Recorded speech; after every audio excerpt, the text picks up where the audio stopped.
ila hadratin nabiyil mustafa rasulillah sallallahu alaihi wasallam wa khalafir rasyidin sayyidina Abi Bakrin wa Umar wa Utsman wa Ali wa jami' tabi'in wa tabi'it tabi'in wa awliya'il muttaqin wa syuhada wa sholihin wa malaikatil muqarrabin wa jami'il ulama wa ulil ismi syarifin. Bismillahirrahmanirrahim. Inna syaitana rubbama yusawwifakum bil ilmi qulna ya Rasulullah kaifa yusawwifuna bil ilmi qala yaqulu utlubal ilma wala ta'mal hatta wala ta'malan orang ngelakoni sapa sira hatta ta'lam sehingga ngerti. Niatin belajar ilmu agama itu untuk beramal. Jadi diniatin, diamalin gitu. Walaupun memang belum semua bisa diamalin. Tapi ada niat gitu. Tahu nih fadilahnya tentang qobliyah, badiah. Ya insyaallah niat setiap mau sholat yang ada qobliyahnya qobliyah, yang ada badiahnya badiah. Diniatin aja walaupun tidak setiap waktu sholat pasti kita qobliyah badiah kan. Gitu. Jadi ada niat ya. Karena dalam Islam niat itu penting banget gitu.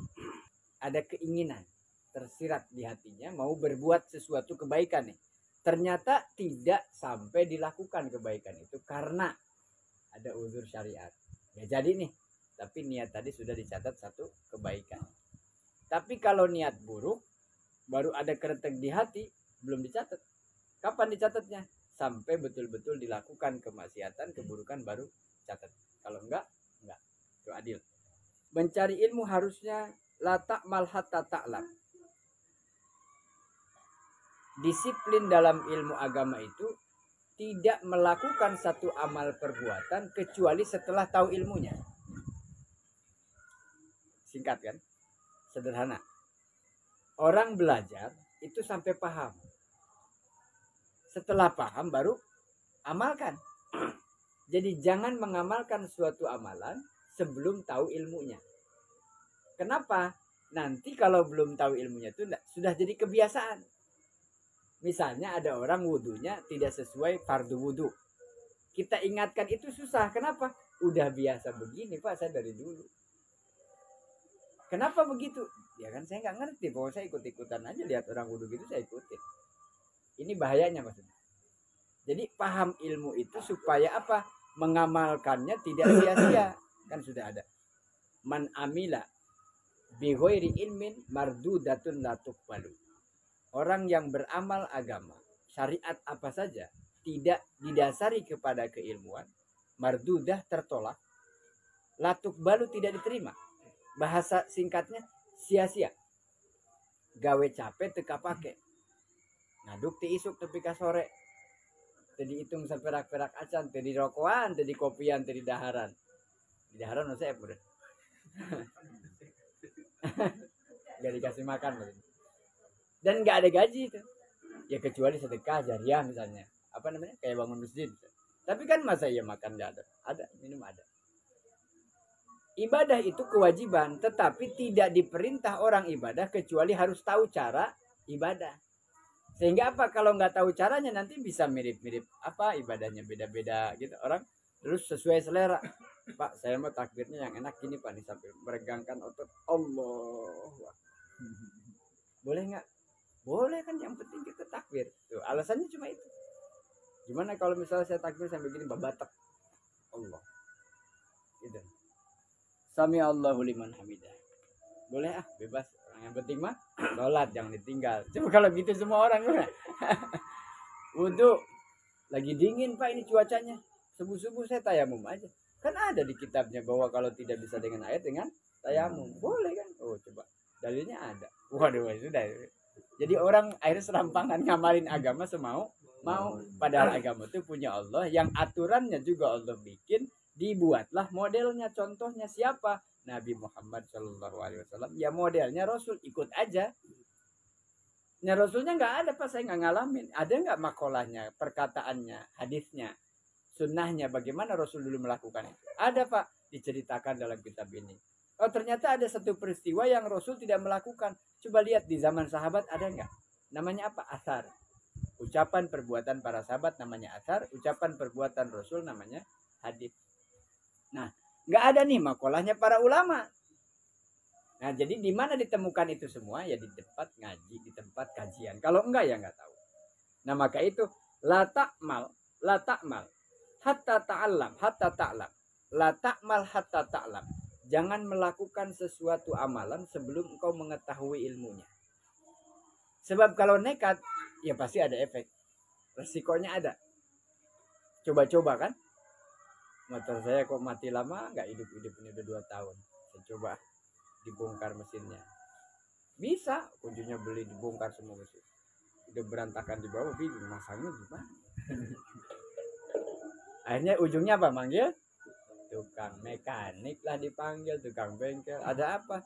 Tadinya mah nggak rusak, cuman tadi salah ente buka ini bloknya begini jadinya. Wah, jadi gara-gara bukanya salah, kan ada ilmunya bagaimana cara membuka, misalnya baut yang udah lama.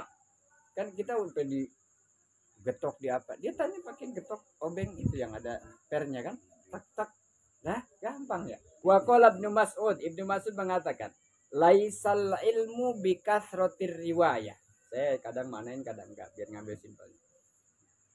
Wa qala Ibnu Mas'ud, Ibnu Mas'ud berkata, laisal ilmu bikasrotir riwayah. Ilmu itu tidak menjadi patokan ukuran banyak ilmu bukan pada riwayat. Hafal banyak ilmu, tahu banyak ilmu itu bukan patokan.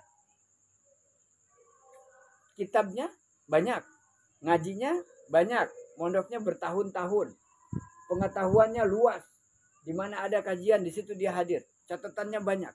Katanya Ibnu Mas'ud, laisal ilmu, bukanlah ilmu itu bikasrotir riwayah, patokannya tahu banyak ilmu, cerita tentang hadis, tentang ayat, tentang Quran, tentang, bukan itu. Patokannya apa? Al-khosyah.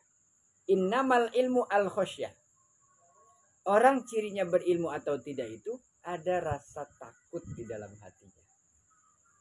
Kalau gitu nggak usah belajar banyak, kan gampang. Kenapa sholat? Gua takut dosa. Dalilnya apa? Kagak tahu. Jelas, clear. Masuk di alam kubur, sholatnya bagus, puasanya bagus, selamat. Nggak tahu dalil. Nggak pernah mondok. Kenapa kamu sholat? Takut dosa. Kenapa tidak berbuat maksiat begini? Takut dosa. Takut. Nah, itulah makna takwa itu sebetulnya sudah kita tahu semua. Imtitsalu awamirillah. Apa sih yang Allah perintah itu apa? Kerjakan itu semua. Wajtinabu nawahihi. Apa yang dilarang sama Allah? Tinggalkan itu semua.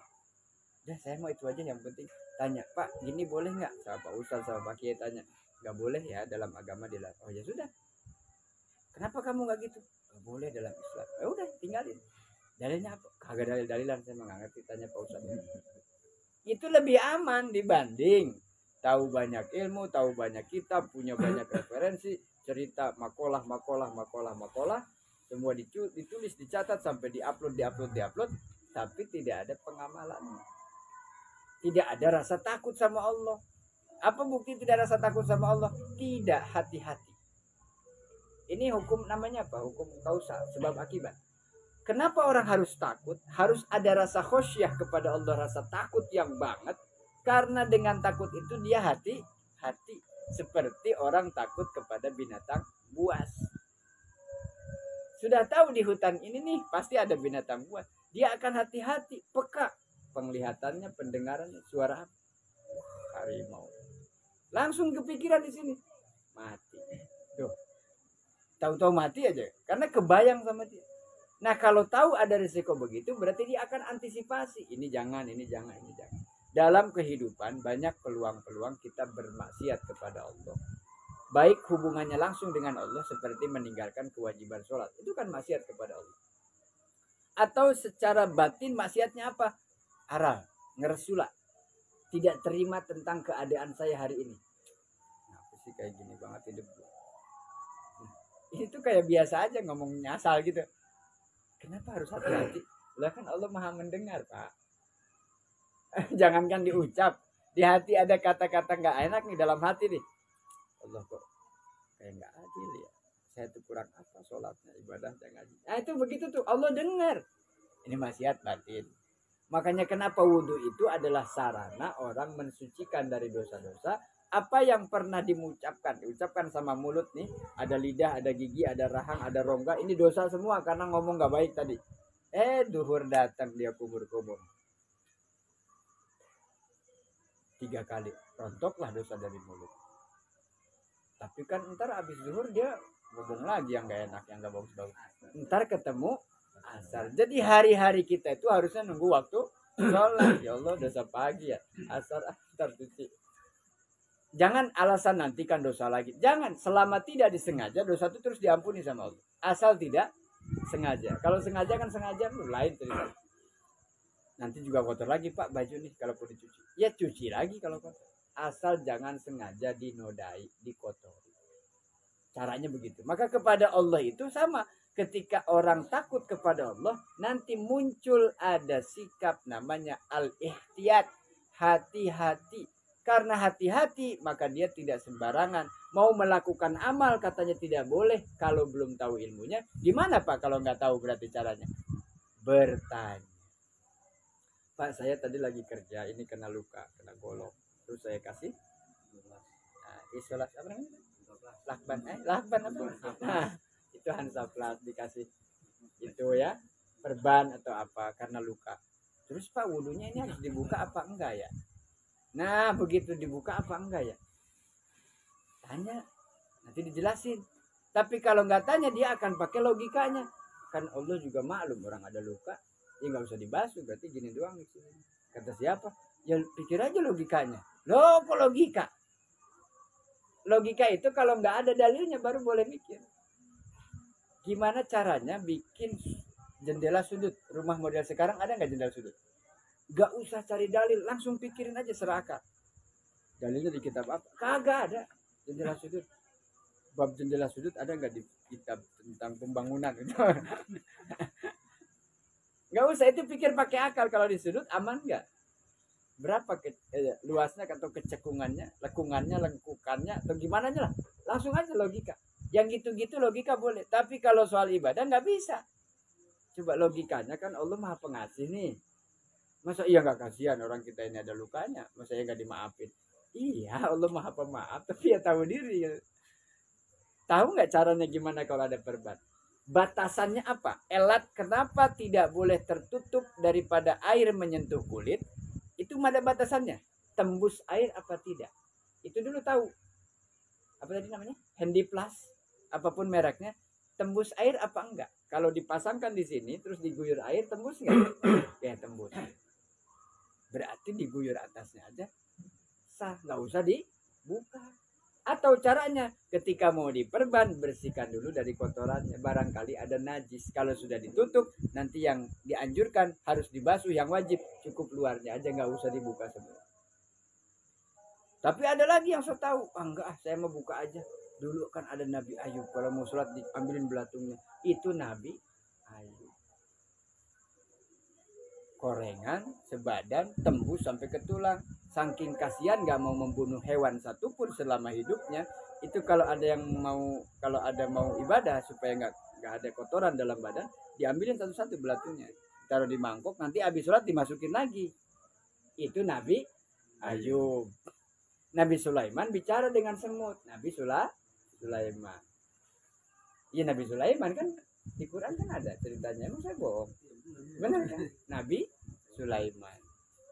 Kok bisa Nabi Sulaiman punya mukjizat? Jangan diterusin. Nungguin. Saya nggak kepancing, saya mah udah profesional. Aman, Pak Haji. Aman. Nah, jadi bahayanya orang beramal tanpa ilmu tidak hanya dalam agama. Sok aja pekerjaan apa?